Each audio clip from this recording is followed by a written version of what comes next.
ఇవాళ ఆంధ్ర రాష్ట్రం చాలా ఇబ్బందికర పరిస్థితిని ఎదుర్కొంటున్నటువంటి విషయం మనందరికీ తెలుసు.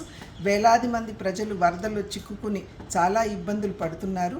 ఇది వందల సంవత్సరాల తర్వాత ఇటువంటి పరిస్థితి విజయవాడలో ఏర్పడింది అని చెప్పి పెద్దలందరూ కూడా తెలియజేస్తున్నటువంటి విషయం. ఈరోజు ప్రొద్దున భారతీయ జనతా పార్టీ జాతీయ అధ్యక్షులైనటువంటి జగత్ ప్రకాష్ నడ్డా గారు వారు స్వయంగా నాతో మాట్లాడి ఆంధ్ర రాష్ట్రంలో ఉన్నటువంటి వరద పరిస్థితి, అదేవిధంగా ప్రజలు ఎదుర్కొనేటువంటి ఇబ్బందుల గురించి వారు ఆరా తీయడం జరిగింది.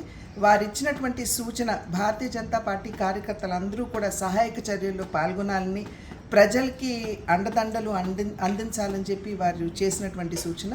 కనుక భారతీయ జనతా పార్టీ ప్రతి కార్యకర్త కూడా సహాయక చర్యల్లో పాల్గొంటూ ప్రజల్ని సురక్షిత ప్రాంతాలకి తరలించే విధంగా మనమందరం కూడా కృషి చేయాలని చెప్పి అభ్యర్థిస్తున్నాను.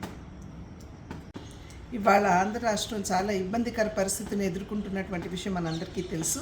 వేలాది మంది ప్రజలు వరదల్లో చిక్కుకుని చాలా ఇబ్బందులు పడుతున్నారు. ఇది వందల సంవత్సరాల తర్వాత ఇటువంటి పరిస్థితి విజయవాడలో ఏర్పడింది అని చెప్పి పెద్దలందరూ కూడా తెలియజేస్తున్నటువంటి విషయం.